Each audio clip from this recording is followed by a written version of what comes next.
want to share with you something prophetic today. I'm Pastor Robert Summers, Mountain Creek Community Church. We're situated in southwest Dallas in the high hills, southwest Dallas, next to Cedar Hill State Park on Prayer Mountain here, and I'm by the spring here of Mountain Creek. I love Little Babbling Brooks. You'll love it too. Come in for a few minutes. I'm going to share with you something that's really, really good news. The thing about the words of life that we find in the gospel are words that will change your world, change your atmosphere, and they have proven in time that they can change the world. You go in places where the Word of God has not been prevalent, where it's not been shared, and you'll find a totally different, degraded culture where women have no real value, where things are hard scrabble, where there's a lot of crime, where there's a lot of insecurity and places that are unsafe. And the gospel is responsible for the Western world having hospitals and universities. And so those words are more than just one-dimension words. There's more in each word of the gospel because it's spirit and it's life. In fact, the word that the Apostle Paul uses, he said they're God-breathed words. And so I want to share with you the power of the word of the Lord. The best place to start is with a word for love. For God so loved the world. The Apostle Paul talked about those people who love the appearing of Jesus Christ. They're looking for the second coming. In fact, that's one of the last sentences he wrote in his life in 2 Timothy, that the Lord will reward all those who look for his appearing with love. So let me take that word love. That word in the Greek, and it is in Greek because that was the language, the trade language universally of that time. That word is agape or agapeo, depending on whether it's put in a noun position or a verbal position. But it was a very rare word for the Greeks at the time of the coming of the gospel. And the gospel writers adopted it because they had no better word to explain the love of God. The Greeks had 4 words for love. I'm only going to talk to you about the last couple of them. One of them was Philadelphia, and it meant the love of a brother to a brother, a friend to a friend, family members, and such as that. But there was a much higher love that the Greeks regarded as only the gods could use. So you can imagine it was very rarely used. And that's agape love. And so when Paul talked about the highest essence of life in 1 Corinthians 13, he talked about the word agape. He said, now abide faith, hope, and love, but the greatest of these is love. And why would he say that? Wouldn't you think faith would be the greatest?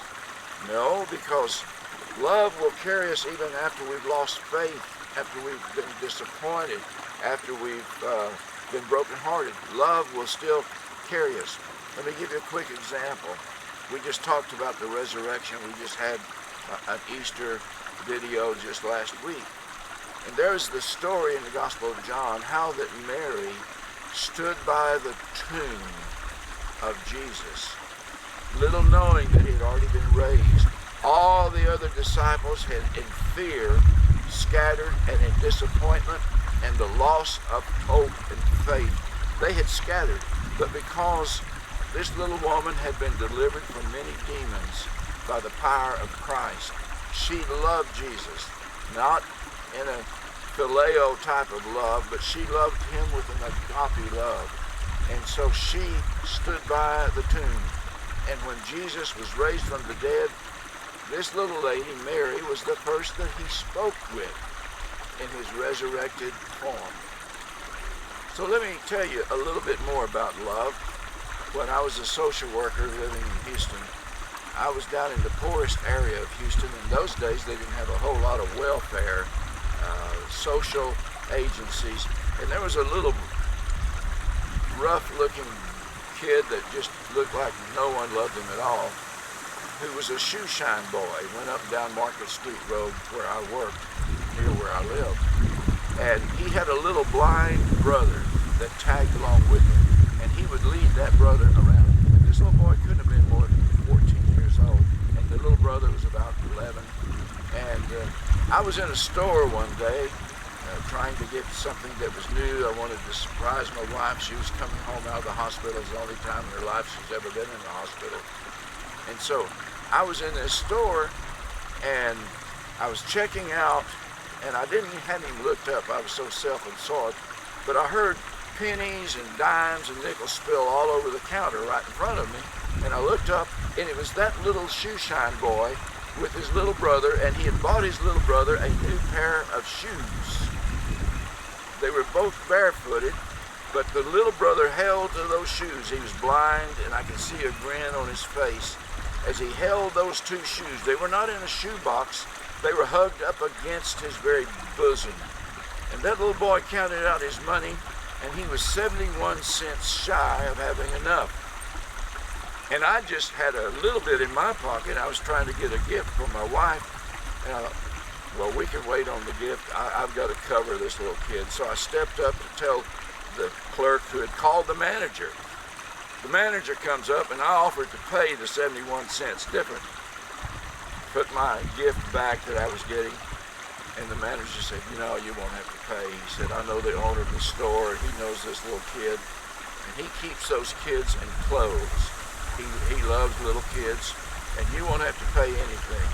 And so he paid the difference, and the little boy was able to shove all his pennies to the front. And they ran out the door, and that little blind boy tagging along kind of hooked into his brother with those shoes. That is agape. That's more than phileo, Philadelphia brotherly love. That's much more than phileo. I saw a little bit of agape. Now, you need to know that you're loved. Will James, the father of American psychology, said 4 things you need to know if you're going to be whole and balanced.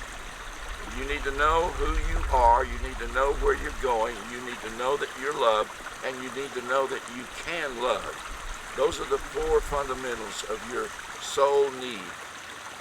You need to know this today, that you're loved.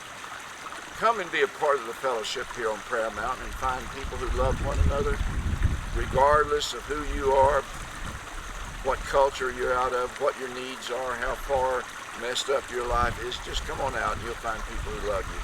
I look for you as soon as this church opens, and it's just a couple of weeks away. We'll be having great services here on Sunday morning. God bless you. Know this. Look up. You're loved.